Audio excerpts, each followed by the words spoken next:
It's time to boycott Meta, Facebook, Instagram, and WhatsApp. If you're not paying for the product, you are the product. For over a decade, Meta has built its empire on a simple trade: offer free services in exchange for user data. But this exchange is no longer fair, transparent, or safe. In fact, it's become exploitative and increasingly dangerous to privacy, democracy, and social well-being. Here's why millions of people are reconsidering their use of Meta products, and why you should too. They track you everywhere. Even when you're not using their apps, Meta doesn't just watch what you do on Facebook or Instagram. Through tools like the Facebook Pixel, SDKs, and off-Facebook activity, they track what websites you visit, what you buy, what you search, for what apps you use. Even people who don't have Facebook accounts end up in Meta's surveillance web. This isn't personalization, it's corporate surveillance. It is conducted without real consent and beyond your control. They build psychological profiles to manipulate you. Meta's ad systems don't just know what you like. They predict how you'll act and can even shape that behavior. They sell targeting based on your emotions, vulnerabilities, and beliefs, allow political campaigns and shady actors to micro-target and influence voters, algorithmically prioritize outrage, misinformation, and fear to keep you engaged. It's not just annoying, it's toxic to individuals, relationships, and democratic societies. They create filter bubbles and social isolation. Meta's algorithms are designed to show you content that confirms your beliefs, hide what challenges or expands your worldview, reinforce addictive feedback loops, likes, shares, outrage. This makes it harder to make new friends, build real community, discover new ideas. It's engineered segregation, not based on race or class, but on ideology, behavior, and profit potential. You're feeding a machine that monetizes division and harm. Every minute you spend on Meta platforms helps grow a business model that profits from political polarization, body image issues, especially in teens, disinformation, and conspiracy spread. Exploitation of global labor, like content moderators in poor countries working under trauma. Meta knows this, and their own internal research known as the Facebook Papers confirmed it. They chose profits anyway.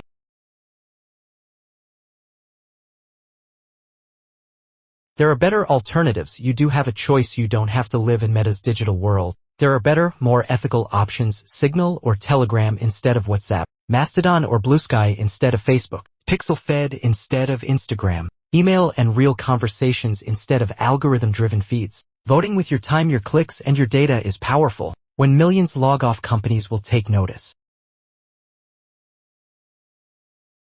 It's a system of control. Meta isn't just another social media company. It is one of the most invasive, manipulative, and unchecked digital powers in history. Boycotting Meta is a stand for digital privacy, free thought, ethical technology, human dignity. They are not entitled to your attention, your data, or your life. Leave the machine. Reclaim your digital freedom.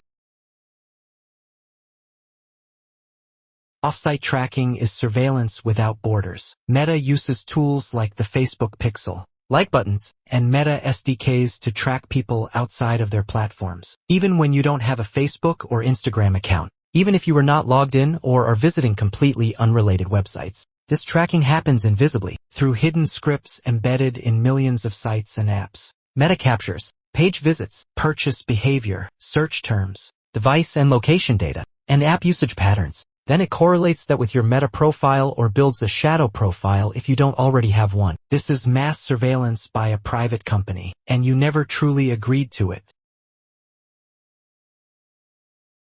Meta behavioral profiling and manipulation doesn't just observe you, predicts and nudges your behavior. Using AI-powered profiling, Meta learns your fears, insecurities, and political leanings. Meta keeps track of your sleep patterns, relationship status, and spending habits. It also databases your racial, gender, religious, and socioeconomic identifiers. This data is used to micro-target ads and content in an attempt to influence your behavior. They strive to manipulate your emotions as proven in their own emotional contagion experiments. Meta creates a psychographic profile of you, used by political firms like Cambridge Analytica. You're not just seeing ads they select for you. You're being pushed, nudged, and groomed for profit, politics, or both. This digital segregation is an algorithmic caste system. Meta claims to connect people, but in reality it segregates users into bubbles. You're shown content that aligns with your existing beliefs, not challenges them. New ideas, contact, cultures, and communities are algorithmically deprioritized unless they benefit Meta's engagement metrics. The more extreme or emotionally charged the content, the more likely it is to be shown. This is digital redlining. People are sorted and siloed into attention-maximizing clusters. Social mobility. Meeting new people. Building networks is algorithmically suppressed. Discoverability is pay-to-play, especially for businesses, artists, and activists. The result is not a global village. It's a corporate-controlled echo chamber.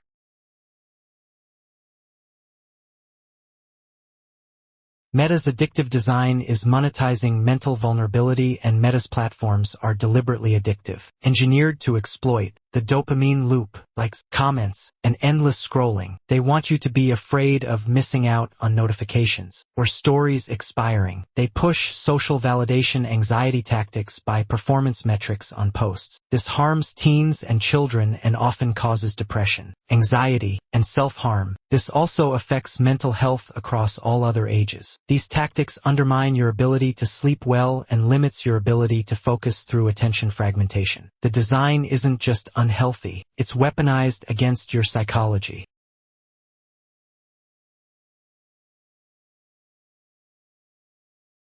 You pay with data, not with just your attention. You're not using Facebook or Instagram for free. You're paying with your personal data. They keep records of your location, your face, your fingerprint, and your voice. They store copies of your connections, your messages, and private moments that are not really private. Meta sells access to that information, not directly to bad actors, but to advertisers, including political campaigns. Meta sells access to that information to governments in countries other than your own through backdoor compliance or lax data controls, and now to AI training pipelines to further train and exploit your behavior. You are not the user, you are the input, and which makes you the product. This information being sold gives the bad actors plenty of avenues to acquire your personal information.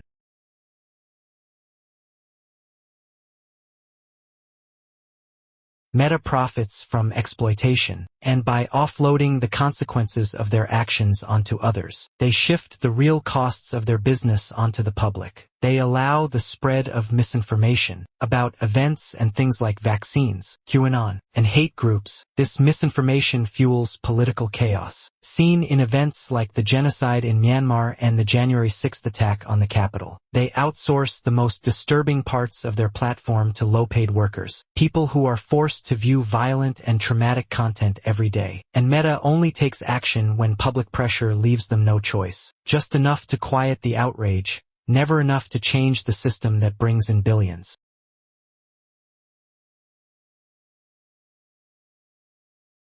You have no real control, even when you opt out or disable Facebook offline tracking, delete ad preferences, and limit your sharing settings. Meta still tracks you through cookies and device fingerprinting. They use shadow profiles from your friends' contact uploads to reconstruct behavioral patterns from small signals. It's a completely rigged system. The existence of your privacy is an illusion they create, and not by the stretch of any imagination is your privacy a reality.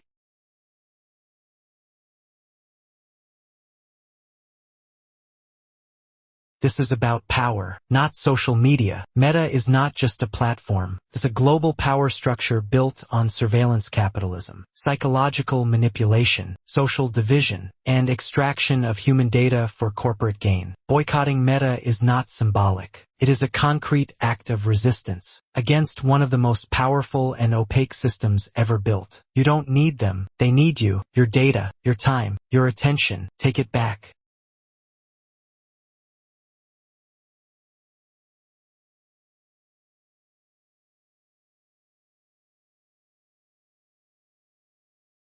As of May 2025, the following states have passed comprehensive consumer privacy laws that give residents rights similar to or inspired by the California Consumer Privacy Act (CCPA) and CPRA. These laws vary in scope and strength, but all provide at least some baseline protections like the right to access data, request deletion, and opt out of certain types of tracking or data sales. Other states like New York, Massachusetts, New Jersey, and Ohio have introduced or debated privacy bills, but nothing has passed yet as a comprehensive law. You can find a link in the description below to a form letter to Meta platforms. Why send a revocation letter anyway, even if not enforceable under your state's law? A formal revocation letter documents your objection, may trigger some internal privacy actions by Meta, is useful when privacy legislation does reach your state, and it will support future complaints if Meta violates any voluntary or federal standards. Thank you from a United States concerned citizen.